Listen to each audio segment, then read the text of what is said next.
My wife has a beloved now deceased. I understand the living can never compare to the dead, especially since her beloved's sacrifice was connected to me. I married her, provided her financial security, and never overstepped my bounds. This year on her birthday, I sent over the gift as usual. Her eyes reddened as she asked, after all this time, what exactly is it that I don't measure up to him? One, her father passed away early, and some senior directors in the company, seeing her without a pillar of support, deliberately made things difficult for her. Her mother was an old friend of my parents, and they couldn't bear to see their friend's family in such dire straits. So they discussed it and decided that if I married her, having someone to rely on would make her life a little easier. Ethan and Claire, we met once before our engagement, exchanged names, and then silence settled between us again. On our wedding night, I stood on the balcony, watching her sleeping face, unconsciously finishing one cigarette after another. No one could easily accept the news that their wife had someone else in her heart, especially not someone like me, whose heartbeat quickens involuntarily at the mere sight of her. That's why I immediately agreed when my parents suggested marrying her. But the darker the night, the brighter the moon, I understood that the living could never compare to the dead, especially since her beloved's sacrifice was connected to me. On the second day of our marriage, I drove her to her office building just as I was about to unfasten my seatbelt to get out with her. She said coolly, "Thank you, but that won't be necessary." She had strong self-esteem, even though the sole purpose of our marriage was to support the James family. Afterwards, she repeatedly refused my request to attend important events as Mrs. Miller. One night, when I came home drunk, she supported me and poured me a glass of warm water. Before handing me the cup, she even took a small sip to test the temperature for me. At that moment, my heart was in such turmoil that instinct moved me before reason could intervene. I gently held the nape of her neck and tilted my head to kiss her lips. In just 1 second, my drunkenness completely vanished, leaving my mind utterly blank. Yet she acted as if nothing had happened, simply handing the water glass to me. The temperature is just right. After finishing my bath, I gently lifted the corner of the blanket and lay down beside her. I sensed she wasn't asleep, and we gazed at each other for a long while. "I'm sorry," before I could finish speaking, I saw her eyes redden in the dim light. My heart felt as if it were being gnawed by insects. I wanted to raise my hand and wipe the tears from her cheek,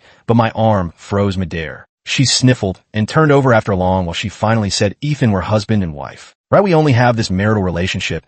As for anything else, she probably only feels hatred and disgust toward me." The next day, I had my assistant help me pack up and move to another apartment. I didn't want to drown myself in sobriety. I was afraid something like this might happen again, making her dislike me even more. "So what are you doing after that night?" We hadn't spoken, and all these were the first words she said to me in days. I let out a hollow laugh, my gaze fixed on the suitcase in my hands as I rubbed the tip of my nose. "I didn't want to disturb you. You're doing this for." Her words trailed off, abruptly shaking her head. She waved a hand dismissively and sat down on the sofa, refusing to look at me again. Though I did not live with her, the household steward reported to me daily. "Miss Claire barely ate anything today. Did I not prepare the dishes to her liking? Miss Claire ate quite well today. Miss Claire brought a man home today. Miss Claire has quite an appetite today. It seems her mood is rather good as well." My attention was completely captured by the phrase, bringing a man home. Her finger hovered over his contact photo for a long time before finally moving away to call the butler instead. As that man left, yet no, he is still in the study. "Go check what they're doing for me." The butler hesitated. "Perhaps you should come see for yourself. This isn't really something I should interfere with." I was supposed to attend a project briefing in the afternoon, but all I could think about was Claire Mann in good spirits still here. Postpone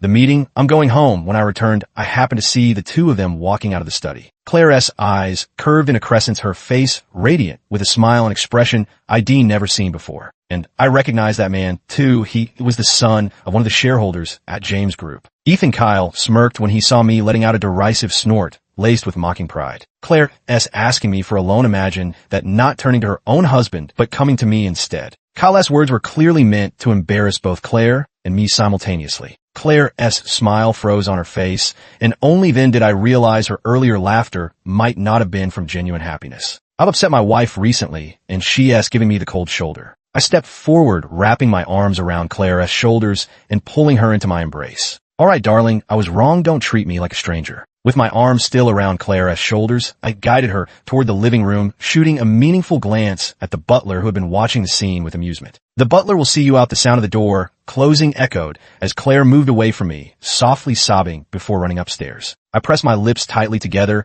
and followed her. She shut the bedroom door behind her, attempting to lock me out. I braced my hand against the doorframe, applying slight pressure. "Claire, don't be like this." "Ethan, did you come here just to laugh at me?" Tears hung on her cheeks, breaking my heart. "I'm not. You can talk to me." Claire sobbed loudly. "Then why do you think I don't tell you?" I stood frozen in place. She'd rather share her sorrows with Kyle than with me, her own husband. She refused to confide her troubles in me. I meant less to her than Kyle. Why should I speak to a husband who feels like a stranger? Haven T. I've been humiliated enough by being abandoned by my husband. I swallowed the bitter saliva rising in my throat and frowned slightly at Claire. Talk to me. If something's wrong, all right. The response was the sound of a door slamming shut with great force. I had the butler bring her dinner. It wasn't tea until the butler told me Miss Claire has gone to sleep. That my anxious heart finally settled as I cautiously stepped into the room. Sitting by the bed, I gently wiped away the tears still clinging to her cheeks and watched her quietly for a long time. So long that my eyes began to ache, my mind filled with the image of her tears streaming freely as she shouted at me. I had moved out fearing I might behave improperly again, never imagining it would make her feel abandoned. I was the one who hadn't thought it through, so I moved back after just a few days. But she deliberately avoided me, ignored me. Sir, though you're my employer, to be honest, you should go comfort Miss Claire. Comfort her. I sat in the conference room, listening to my subordinates' reports, my mind wandering the whole time. Finally, I picked up my phone and searched how to make your wife happy. Take the initiative to apologize, for bolded words leaped out at me. I tilted my chin toward my assistant, signaling for him to oversee the upcoming meeting.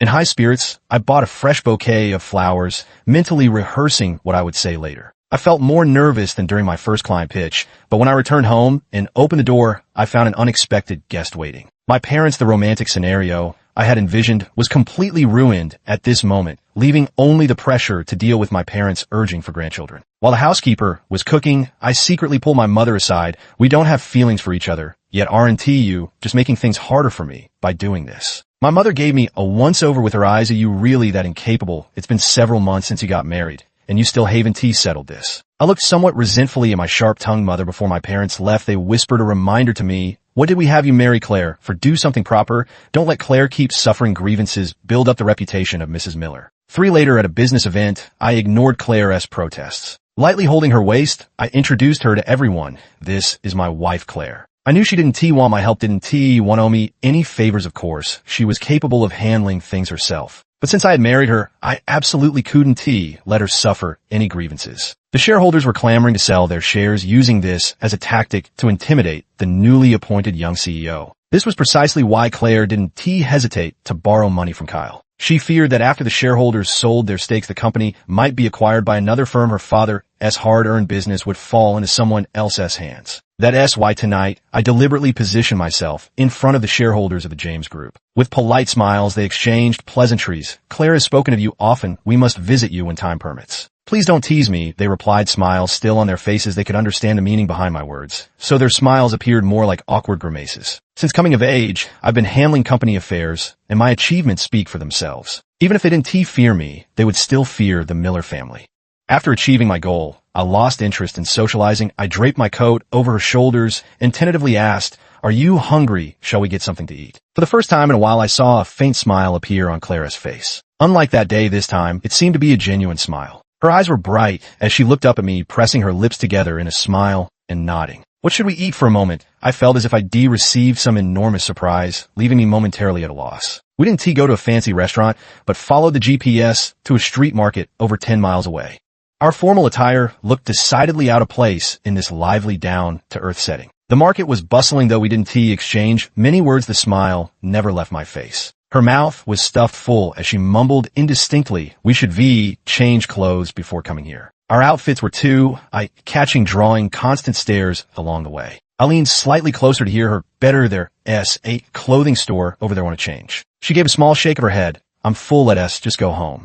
I quickly packed up some snacks that were still being prepared and hurried back to the parking lot. In the confined space of the car, the atmosphere between us suddenly became somewhat ambiguous. My heart itched with a tinge of nervousness. "These might make your car smell, do you mind?" She lifted the bag of snacks in her hand. "I don't mind." I snapped back to reality and started the car. The whole way, she sat quietly in the passenger seat, occasionally typing on her phone or gazing out at the night scenery. I broke the silence in the car with a joke. "Claire, I'm really not much of a husband. Am I? Haven't even given you my salary card." She didn't respond to my remark, instead saying Stella is coming back. Stella was her best friend. She had gone abroad. After the incident, we were all survivors of that accident years ago. Claire's expression returned to its usual aloofness, and I guess she was thinking of her departed loved one again. I pressed my lips together tightly and responded softly and kind. When we arrived home, we walked side by side to the front door, but neither of us spoke what was on our minds. I stopped at the doorway, without changing my shoes, and her gaze swept over me indifferently. Thank you for tonight. Before she could finish her words, my phone began to ring.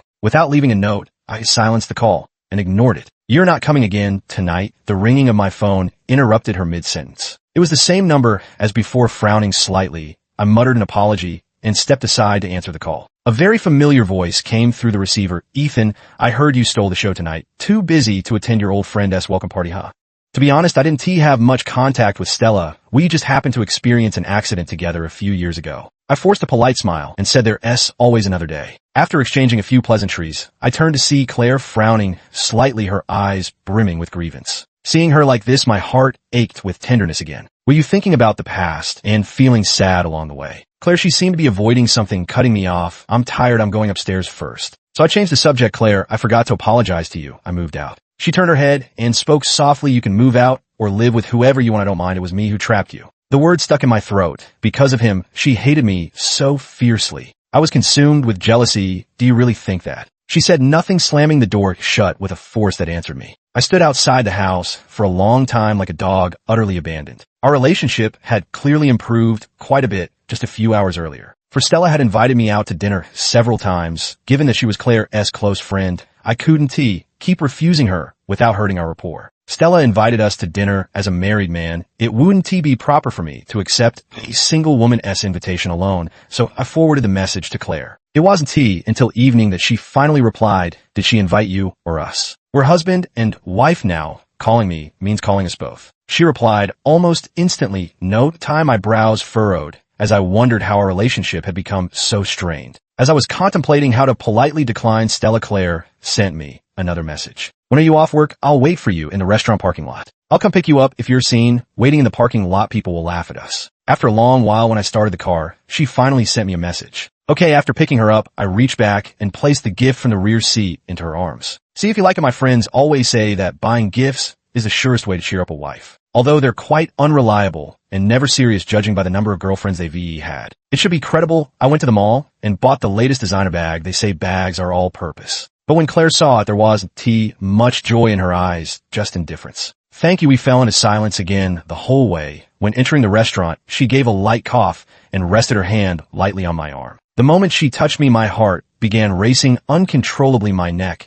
and ears burning with heat. You're right. I don't want outsiders laughing at us. After she spoke, I took a few seconds to react. My fingers tentatively grasped her hand, and when she didn't resist, I slid my fingertips between hers. Our fingers interlaced, though the entire motion lasted mere seconds. It felt like an eternity had passed. Even holding my breath from nervousness, I was now feeling somewhat suffocated. When we reached the private room, in trance, we exchanged a glance for a second before she stepped forward to knock on the door with me, following closely behind her. After entering the room, I had expected to see many of their friends, but there was no one, only Stella by herself. Upon seeing us, Stella's grinning smile stiffened momentarily before she burst into laughter again. Claire, my goodness, how long has it been since we last met? Then studying her face, closely, haven been resting? Well, why are your dark circles so severe? I leaned in to examine Claire's face. Where were these supposed dark circles? Claire let out a bashful chuckle and gave me a playful shove. Only after I sat down did I understand her gesture, and a delayed sense of embarrassment flooded my cheeks. Ethan, why is your face so red? Stella asked, and Claire leaned in to look at me as well. I had no choice but to avert my gaze and lower my head. Stella teased, an inappropriate moment. What's wrong? Ethan, has it been so long since you've seen me that you think I've become prettier? I answered truthfully, the person beside me smells so nice it's making my heart flutter. Claire wore a faint smile as she served me food, but it was lamb, the meat I detested most. Halfway through the meal, Claire and Stella chatted intermittently. Didn't you have a wedding, a marriage of convenience? Stella's gaze lingered on our fingers, her tone lively, as if making a harmless joke. I couldn't help but glance at our fingers bare without any rings. Claire pursed her lips and remained silent, lowering her head to eat. We used our parents' rings for the wedding, their heirlooms, and couldn't be lost, so we stored them away after the ceremony. On the way home, I could sense Claire's low spirits. Let us go pick out rings tomorrow. She turned her head to look out the window. He said lightly, no need. Sorry, I forgot about the wedding rings. We've been married for almost a year, yet it still doesn't matter to you. Well, after all, ours is just a contractual marriage. Only then did I realize that the matter of the rings might have bothered her for a long time. If there's anything you're unhappy about, you can bring it up. She suddenly straightened up and stared at me. Ethan, did you call me here today just to let my former friends mock my unhappy marriage? How could that be? If she weren't your friend, why would I have dinner with her? We stood frozen like this in the parking lot staring at each other, tears welling up in her eyes again. She called me a liar, then got out of the car. I sat inside for a long time, white smoke shrouding my face. Suddenly, I thought of something and got out of the car, hurrying back home. If Claire was angry about these things with me, did it mean she cared about me and valued our marriage? I stood outside the door for a long time, letting the wind blow on me, afraid the smell of smoke on me would make her cough. But as soon as I opened the door, I saw she had packed her luggage. My heart instantly skipped a beat as I bent down to grab her suitcase. Claire will be a good husband. She glanced at me. I'm going on a business trip. I froze for a few seconds before forcing a dry laugh and pushing the suitcase back toward her. It's so late. It's urgent. I have to fly tonight. But she didn't tell me this business trip would keep her away for 6 months. She established a branch office in another state, and I knew she would be stationed there long term. I flew straight, overtook her by the hand, and bought a ring, though. She kept saying she was busy and had no time to see me the moment the ring slipped on her finger. Her eyes sparkled, and a smile played at her lips later over dinner. She asked me unprompted, I heard you secured another challenging project. I shook my head with a smile. The team under me is quite capable. Then I asked her, how about things on your end? At this, she began chattering away, as if a floodgate had opened, telling me all about the business operations here and the eccentric customers she'd encountered. Perhaps she was happy about work matters, or perhaps she was simply enjoying spending time with me now. Sometimes I seek her out to share a meal, to stroll through the shops. Now we seem like a couple in that ambiguous early stage of dating. Over these 6 months, I've bought her many different styles of rings. I thought it would make her happy, but instead she complained wedding rings are something we wear together with so many styles. Are these supposed to be accessories or our actual wedding rings? Her complaint didn't upset me. On the contrary, I found her utterly adorable. She started complaining to me. I chuckled with a muffled laugh. Let us go pick out something meaningful together another day. There has been a charity auction recently, and word has it there's a particularly captivating ring. 6. That charity auction happens to be in her city. When she came to pick me up at the airport, she looked stunning, maybe because it had been so long since I'd last seen her. Claire waved at me with a bright smile when she saw me. As she approached, she handed me a warm cup of coffee. Are you tired? I shook my head and took a sip of the coffee. It was very sweet. We left the airport and got in the car. Her assistant bought us breakfast. Looking at her assistant, I was momentarily stunned because the assistant's face looked so familiar. Claire nudged my arm and smiled with curved eyes. Ethan, not to your taste. My gaze fell on her sparkling fingers, and I truly didn't want to voice what was on my mind, lest it create another rift between us. Not all. When are you coming home, Mom? And Dad miss you. Hold steady a bit longer. I gazed at her, noticing how pronounced the dark circles under her eyes had become. I took her hand in mine and gave it a reassuring squeeze. Don't push yourself so hard. She didn't answer me, but gently squeezed my hand in return. That evening while we were getting our makeup done at the hotel, Claire seemed off. From time to time, cold sweat broke out on her, and her lips turned somewhat pale. I crouched by her side, wiping the sweat from her forehead. What is wrong? Are you feeling unwell? Just as she was about to speak, her assistant placed a glass of water by her hand. President Claire, have a little drink it. LL, make you feel better. The rich aroma of brown sugar ginger tea in the cup drifted into my nose. I stood there in a daze, unable to snap out of it for a long time. Even her assistant knew about her menstrual cycle, yet I, as her husband, remained unaware. Before the auction begins, there will be a casual socializing period. Claire was new in town and eager to make friends from all walks of life. I asked the waiter to replace the champagne in her hand with hot water. That doesn't seem quite right. I patted her shoulder in reassurance. Just having you by my side is enough. If my wife had to endure others' disdain, then all my efforts these years would have been in vain. A faint smile played at the corners of her lips as she leaned her shoulder slightly against me and nodded. When bidding for the desired ring, one suitor pursued it relentlessly. Ethan, maybe you should let it go. Claire tugged at my sleeve. It's fine. The proceeds from our auction will go to charity anyway. This was the first time she had ever asked me for anything. How could I not spend a fortune just to bring a smile to her beautiful face? Smoothly obtained during the interview, we held hands, tightly the rings on our fingers, particularly dazzling, absolutely beautiful. I never gave Claire the best, but I always wanted to give her something to make her feel my love. This was the first time I told Claire I loved her. The event ended, and I held her hand, carefully examining the ring on her finger. She loved this ring so much because it was her mother's dowry. At that time, her mother had to pawn this dowry item to support her father's business venture. So this ring held extraordinary significance for Claire. Thank you. It's my duty to pamper my wife. After saying this, I paused and joked, how do you plan to thank me? Her eyes curved into crescents as she pressed her lips together and looked at me. Then with lightning speed, she tilted her head and pecked my cheek. Looking at my reddened earlobes, she deliberately asked, is this okay? My heart was pounding as I avoided her gaze, stammering, why yes, it's okay. 7. I had originally planned to stay longer to nurture our relationship. but she was very busy with work, and I also had tasks that require my personal attention. Of course, the most detestable thing is still that damned assistant of hers, with a face like a pure white moonlight always fawning over her. Fortunately, I still have a trump card. Her birthday is coming up, and I plan to prepare an incredibly romantic confession setting. Feelings need to be nurtured, but she also needs to know she's in my heart. On her birthday, I sent over the gift, just like last year, wanted to give her a surprise. I bribed that young male assistant to report Claire's entire schedule to me. In the evening, he said Ms. Claire has returned home. I glanced at the already fully prepared venue and went home to pick her up. I arrived at her place and took a deep breath before knocking on the door, feeling somewhat nervous. But after knocking for a long time, there was no answer, making me suspect that guy might have lied to me. Just as I was about to make a phone call, the door opened. Claire's eyes were red, like a pitiful little bunny. What's wrong? As soon as I spoke, she cried even harder. I quickly bent down to wipe the tears from the corner of her eye. What's wrong? She pushed my hand away and retreated several steps, but I hurriedly followed her. Her emotions seemed on the verge of collapse. We've been married for so long. What exactly do I lack compared to him? Haven T, I've been working desperately hard just to be worthy of you. Why can't you still see me? My mind went blank as I kept wondering who she was talking about. I didn't. T, please stop crying, okay? Just as my hand touched her face, she stepped back to avoid me again. Liar, she took out her phone and shoved the screen right in front of my eyes. It was Stella's social media post from today. The photo showed the confession scene I had prepared with my back clearly visible in it. Can't you wait any longer? Was I delusional to hope I agreed to divorce?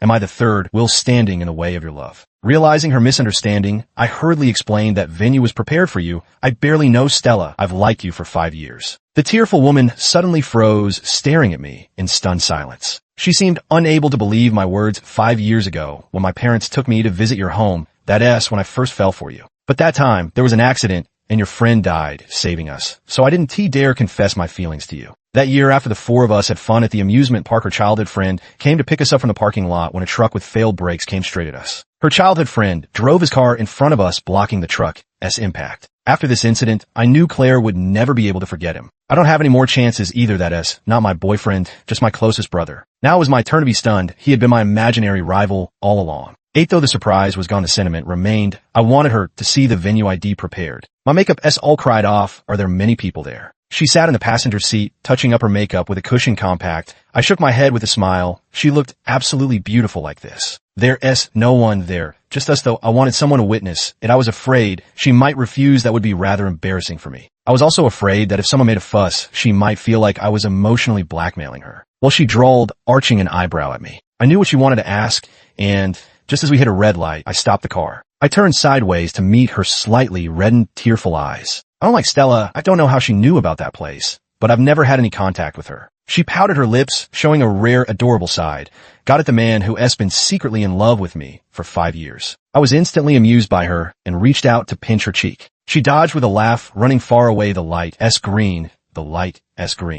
When we reached the parking lot, I couldn't wait to show her what I had prepared for her. Grabbing her hand, I quickened my pace until we were practically jogging. As soon as we reached the entrance, the scent of flowers wafted through the air. The moment we pushed open the door, the entire house lit up, and the garden path sparkled with starlight. Did you rent out an entire estate? She asked, cautiously stepping forward toward the interior of the house. If you like it, this can be our home. She wanted to build her career here, and I could also shift my work focus to this place to be with her. She looked astonished, blinking her eyes in a daze, as if seeking confirmation from me once more. So I repeated again, this is our home. Having received her answer, she strode into the house. Her expression and demeanor told me she liked it here. I had prepared many other areas, but neither of us had the heart to appreciate them now. She clung tightly to my neck while my large hand cradled the back of her head, our breaths entwined. We spent our wedding night in this new home. In the morning, she lingered in bed, a rare occurrence, nestling deeper into my embrace. Do you want children? I murmured, brushing my cheek against the strands of hair atop her head.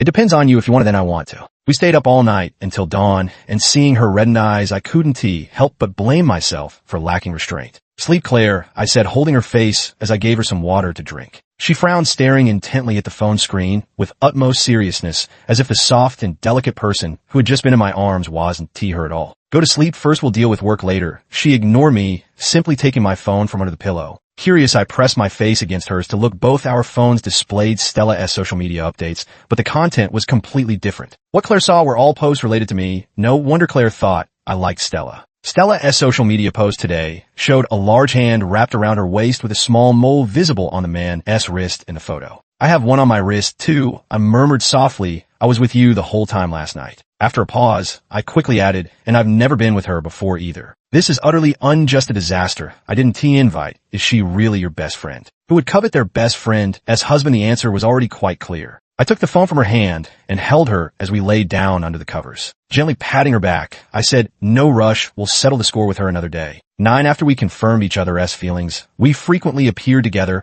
as a couple in front of the media.